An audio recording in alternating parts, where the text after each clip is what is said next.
There are some people who don't ever want to get married. There's no intention to do that. And there's other people who are planning to have a family eventually, and it just hasn't happened for them yet. And I do think those are two very different things when we talk about financial planning. All right. Happy Valentine's Day, everyone. Welcome to Financial Clarity for Doctors. I'm Corey Janoff, and I'm here with Rachelle Vander Zanden. Yeah, happy Valentine's Day. We thought it would be fun to do a Valentine's Day episode on financial planning for single people. All the coupled people out there are off hopefully celebrating Valentine's Day, and all of you single people are here with us. We much appreciate it, listening to the soothing sounds of our voice, talk about financial planning.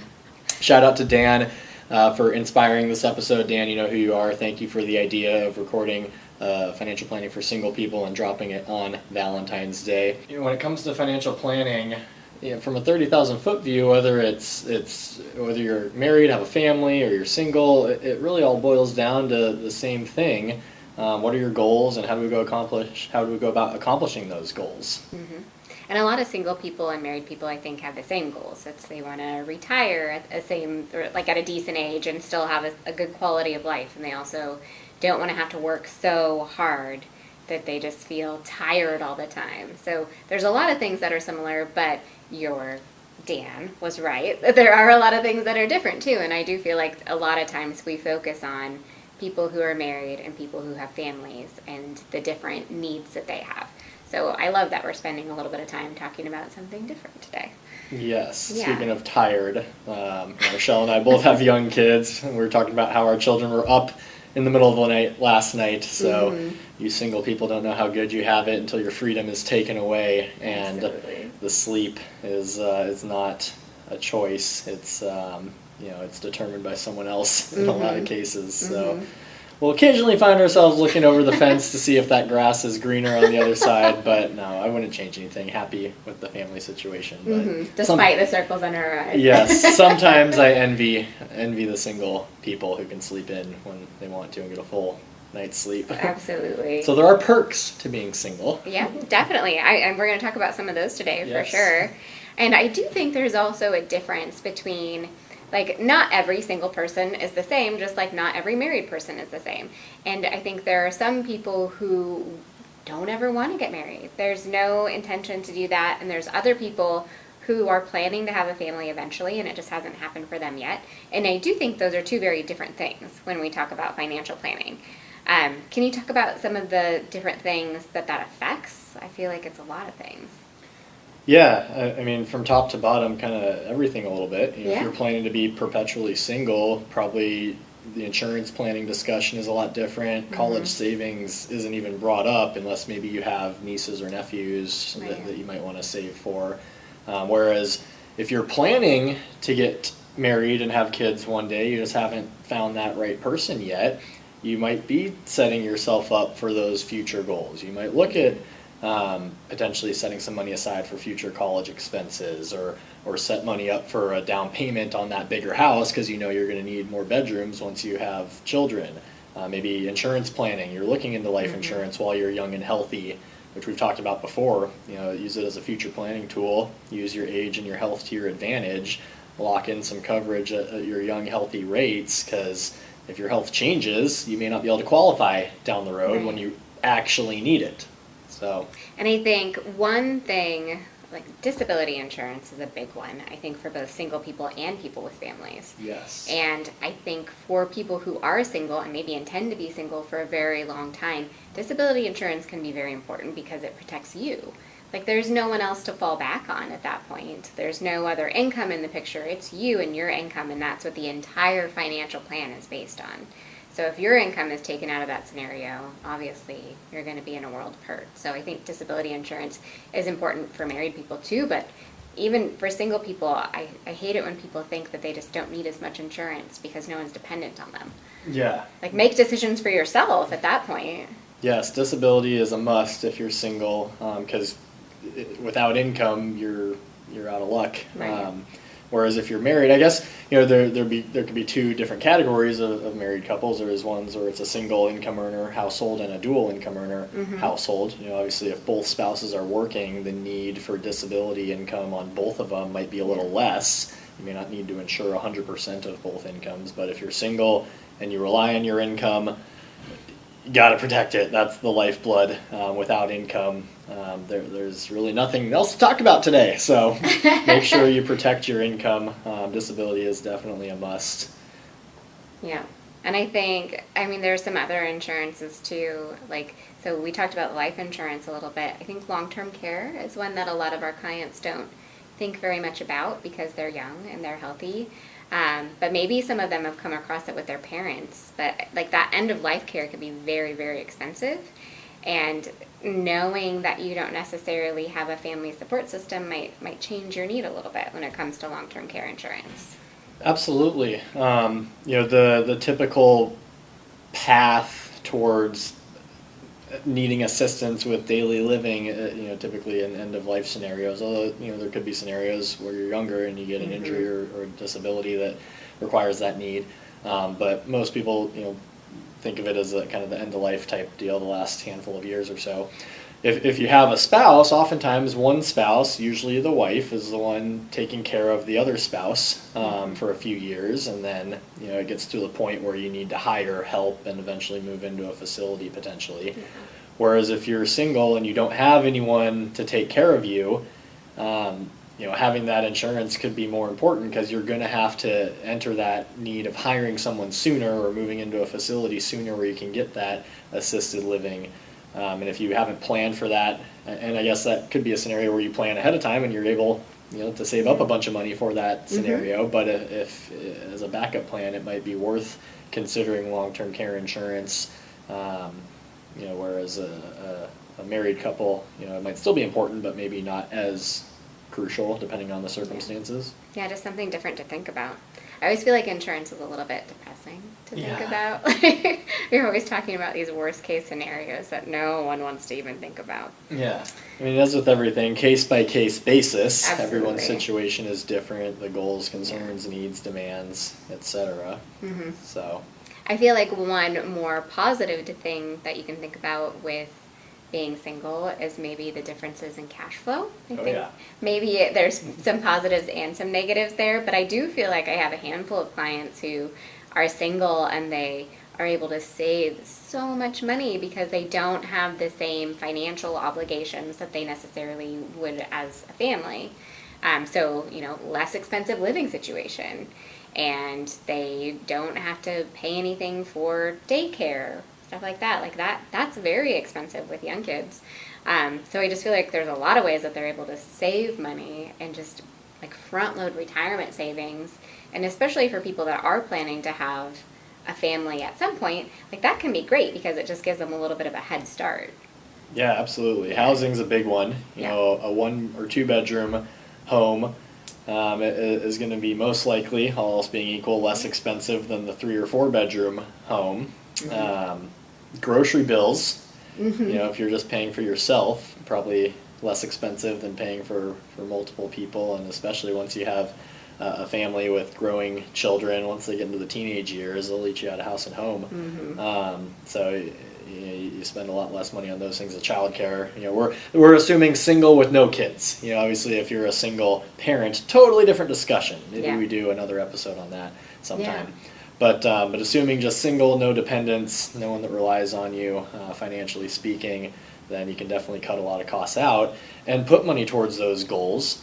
Save up for retirement. You could achieve financial independence earlier, take more vacations, have more fun. But you could also, try not to get too negative here, but you could also get caught up in that spending money and traveling and having fun, and you could, just replace some of those fixed expenses of family costs with more leisure expenses and fun expenses, and it's hard to go back once that happens. But you definitely have more flexibility with the budget as a single person, I would say. Yeah, I think there is one flip side of that, because when we do have couples that both earn a high income, I think that's easier because you're able to share expenses. Oh yeah. Like, a half of a mortgage payment is probably a little bit less than rent would be, which is nice. So obviously there's some benefits there too. So it's not like being single, you're always going to save a ton of money, but No. most of the time, I feel like there's some extra cash flow there. I think it's the taking kids out of the equation. Yeah, that's is that's the expensive part. Not so much being single versus married, it's do you have children or not? Yeah, yeah. A dual income couple with no kids. And I have some as clients that have zero plans to have children. Mm-hmm. I mean, that's almost an ideal financial planning scenario. You got two incomes, you live in a 2-bedroom home, one to sleep in and one is like an office, maybe an exercise room or something, and then you got a lot of flexibility there. Absolutely. Yeah. The kids, that's what really affects the cash. Really just don't have kids if you want to achieve financial independence. But one other thing we were going to talk about today is taxes. I guess Yes. kids kind of help with taxes a little bit. A little bit. They cost more than they save you. That's very tax true. Credits. Very true. But yes, I think taxes when you're married and taxes when you are single are very different. Yes. Yes. I mean, just the income tax brackets that you have there in front of you, I think when you are single, basically you have to make like twice as, or you make the same amount, but you pay twice as much in taxes than if it was dual income and you were filing together. So just as an example, if you're married filing jointly, if you make $325,000, your top income tax bracket is still only 24%. That's federal. Right, federally. So if there's state income taxes, it's Yeah. on top of that. If you're a single person and you make $325,000, your top income tax bracket is 35%, and that's a big difference. Mm-hmm. So there's a lot of things that are working against you a little bit, but just be aware of that. Understand that you're going to have to pay a little bit more in taxes, and also you can let that drive some of your investment decisions. So maybe we do more pre-tax into our 401ks and our 403bs to get some tax deductions. Yeah. And I think the big thing, we talked a little bit about that in our tax planning episode that came out a couple weeks ago, and it disparate incomes, spouses with disparate incomes, if there's a doctor who earns the $325,000 a year and is married to a stay-at-home spouse, that's a great tax situation because you're paying taxes at the married filing jointly rate, top tax bracket of 24% federally. Whereas if you're single and earning that, you're going to be basically the tax brackets are half. They ratchet up, and then once you get to the top couple, it's a different curve. But for the first few tax brackets, it's just the married bracket is double what the single bracket is. So you're likely going to be paying a larger percentage in taxes as a single individual. But if it's two dual income earners, it's basically the same as if they're single essentially. Right. But yes, short answer is your tax brackets are going to be a little bit different. We might be looking at generally we're big fans of Roth accounts, whether it's the backdoor Roth IRA for everyone if they're eligible should be doing that. But sometimes funding a Roth 401k or Roth 403b, unless you're up over that 24% bracket. So if it's a married couple, we might be recommending Roth up to a further income threshold than a single person. Right. If you're hitting that 35% bracket, that's a pretty good scenario for pre-tax. Everyone's different. It depends on what accounts you have available. But we might be skewing more money towards pre-tax sooner at the lower income thresholds in that scenario. Yeah. And I know one thing that comes up a lot for clients too, or especially clients with student loans, is the potential of doing public service loan forgiveness. And those income-based repayments are calculated based on your income and also your spouse's income if you file jointly. So if you're single, you have less income that those payments are being calculated based on. So that can actually be an advantage, which is kind of interesting to think about. Yeah. There's very few situations where I feel like it's beneficial from like a tax or like a legal perspective to be single.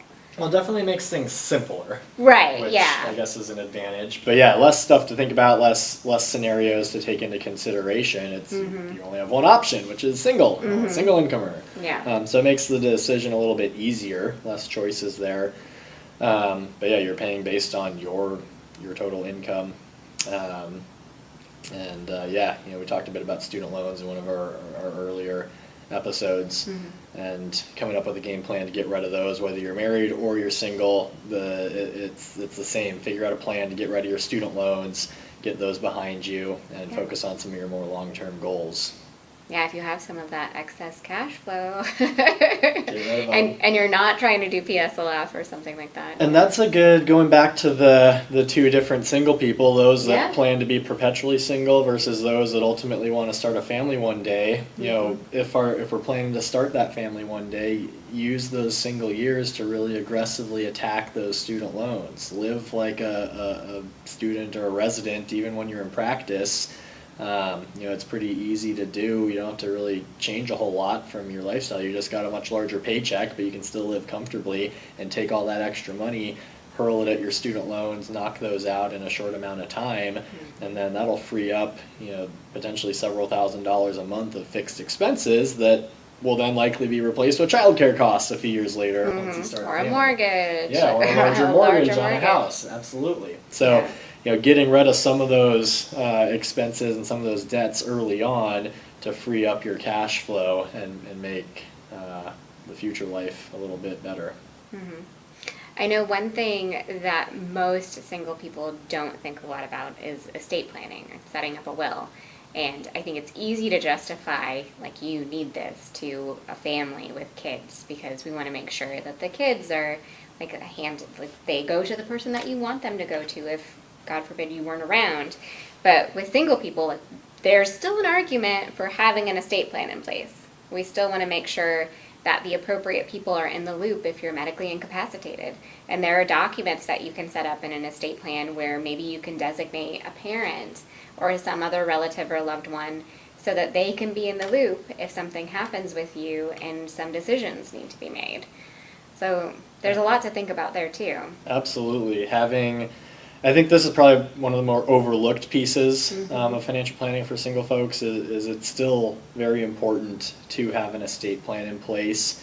You're not doing it to benefit your children because you don't have any. It's to benefit you and your family or people close to you, to not have to make those tough decisions without kind of knowing what you would have wanted. So designating a power of attorney over your health care and financials in the event that you're incapacitated so that you could have a parent or a sibling or friend, whomever you trust to make those decisions for you. Setting up advanced directives. You know, if you're in a coma, do you want them to keep the feeding tube in or pull the plug? Yeah. Not fun to talk about, but putting those decisions on someone else, and the hospital doctor is trying to find who has the authority to make those decisions. That's just going to be a giant mess if you're in that scenario. So setting it up so that you have some person or several individuals, however you want to do it, designated as the people who are in charge of your finances and healthcare decisions in those scenarios is really important. Also, beneficiaries. Yeah. You might have the thought of, if I'm dead, who cares? But if you have a sizable amount of assets, retirement accounts, a home, whatever, you may want to pass those on to certain people, or maybe a charity. And having an estate plan documented that says here's where the money's supposed to go, naming your beneficiaries properly on your accounts. I think that's really important because I feel like as a single person that might switch around a little bit more frequently.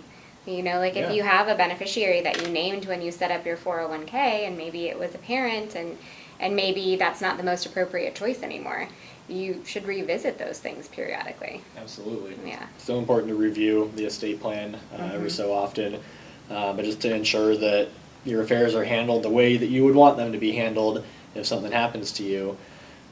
Not fun to think about, not enjoyable, but it's important planning, because if you're no longer here or unable to make those decisions, someone has to make them for you. And in our interview with Bob Cavesi, he talked about, fortunately, the state that you live in has a plan in place if you haven't put one in place yourself, but that plan may not be what you would have decided yourself if you had the choice. Right, absolutely. So let's try to make it a little more pleasant. Yes. So what are the advantages of being single? I feel like we've danced around a few of them. And so, okay, you have a little more cash flow. You can do more retirement savings. You can put more towards your student loans. What else is there? I think just more freedom and flexibility. Depending on everyone, again, is different. The favorite answer, it depends. But if you're say, an emergency medicine or an anesthesiologist or something, and you're basically working shifts, maybe you're a hospitalist, you might have the ability to pick up extra shifts when you want to earn some extra income to accelerate your financial goals. Whereas if you've got a family and kids and those obligations, even though it might be beneficial to your financial picture, you may feel guilty if you're taking time to work over being with your family. And then we already mentioned the whole sleep component. Mm-hmm. That's So definitely one of them. you may need to take that much needed sleep, and we've got a good episode on sleep coming out soon here with Dr. Brandon Peters, so be on the lookout for that one. But yeah, I think just having flexibility over your schedule, your life, when to some degree when you work, how much you work. You can have more fun. Yes. Travel, leisure. Yes, there's just more time, more flexibility. You don't have to be thinking about someone else every time you make a decision. You make decisions just for you, And again, it depends. But generally speaking, you can make decisions for yourself that just benefit you. You can be selfish, and it's glorious, and you don't have to feel bad about it. You don't have to feel bad about it. Yeah, that's probably the best part. Yes. You want to go out with some friends and get some beers after work? Go do it. You want to take a golf trip? Go do it. I know this is a Valentine's Day episode. I would just say, for all of you single folks out there, please don't go to a restaurant on Valentine's Day. It's the worst. It's the worst. It's no fun. Just depressing. Pick a different day. Yeah, Valentine's Day is Friday this year, so maybe just stay home and watch Netflix or basketball or something. Basketball, yes. I think it's All-Star weekend, so NBA games may not be on, or they're the All-Star festivities. That seems like a much better choice than a restaurant. Yeah, cook at home. Yeah. And that's probably good advice for couples too, honestly. Yeah, don't go out to dinner on Valentine's Day ever. They're just going to try and upcharge you, and it's going to be a zoo and parking, and just get one of the heart-shaped pizzas from Papa Murphy's. Yes. Well, I learned Papa Murphy's isn't a national chain. It's a local deal. Or like West Coast? I think it's like West. Sorry, that's our local take and bake pizza chain, in case you're wondering. It's big in the Northwest. I think they have some in California, maybe going a little eastward. But there's a local take and bake pizza place that makes these heart-shaped pizzas on Valentine's Day. Mm-hmm. And pro tip, if you go late in the evening, they often make way more than they sell, so you can get 2-for-1 deals. Like I remember once when Lindsay and I first started dating, we decided let's just grab a pizza from Papa Murphy's. I think we went I forget, we went to a movie or the driving range or did something, and then grabbed a pizza on the way home, and it was like 7:30 at night. And they're like, yeah, we made way too many. Do you just want a free one? We're like, sure. Dating tips from Corey. Yep. So, okay, if we could go back to being single, what would we do? Valentine's Day, for life. Well, I'd do nothing for Valentine's Day. I'd have a lot more fun on hobbies and activities. I'd be a much better golfer. I'd be much more well rested. I would have probably traveled to more places in the world. Yep. Yeah. Probably wouldn't eat nearly as healthy. Yeah, that is one nice thing about having kids specifically, is that you feel like they need to eat healthy, and so then you feel like you have to do it too. Mm-hmm. But yeah. What would you do? What would I do? You have to go back I would in time. Definitely get more sleep. Definitely. Yeah. I do like the idea of traveling more. And I feel like I don't read at all anymore. It's definitely something that I used to do. I think this is more. It would be nice. We're coming from the perspective of parents, not so much as so married. If we didn't have kids, we could do all these things that we're talking about. But yeah, reading more, exercise more. Oh, at all. I'd be in much better shape, healthier, just. Well, and maybe that balances out. Like you exercise less, but at least you eat healthier. Yeah, maybe. Although I don't know. Sometimes we're just scrambling, and I'm on the way home and for work, and it's like, hey, what's the plan for dinner? I don't know. Pick something up. Mm-hmm. It's a fast food drive-through line. So to all you single people out here, take advantage. Do the things you want to do. Figure out what your goals are and just work towards them. And you don't have to feel guilty about being selfish. And I think that's important. Yeah, I mean, really just make sure we have our goals and priorities lined up, put enough money towards achieving those goals in the time frame you want to achieve them. I think the beauty is you have more flexibility with how you decide what to do. You don't have to, decide with a spouse. Yeah, absolutely. Like when we had our home buying episode with Rick McDowell, he was talking about, having X number of cars in the garage, and they had to compromise and not get the 8-car garage, and he had to park some cars on the street because his wife didn't want that big of a garage. So yeah, you get to make all the decisions yourself, no compromises needed, but it doesn't take away from the fact that you still need to come up with a plan, put money towards your goals, make sure you're on track to reaching those goals, and then with what's left over, have fun. Do whatever you want. Enjoy Absolutely. life. All right, happy Valentine's, everyone. Thanks for joining us. We would love to hear your feedback and suggestions for future topics you'd like us to cover. You can get in touch with the show by emailing podcast@thefinitygroup.com or by following Finity Group on Facebook, Twitter, and LinkedIn at Finity Group LLC. You can follow me on Twitter at Corey Janoff CFP or on LinkedIn under my name, Corey Janoff. You can follow me on Twitter at Rachelle Finance or on LinkedIn as well. Check out all of the podcast episodes on thefinitygroup.com/podcast or wherever you get your podcasts. And don't forget to check out our blog, thefinitygroup.com/blog. Thanks for listening to this episode of Financial Clarity for Doctors by Finity Group LLC.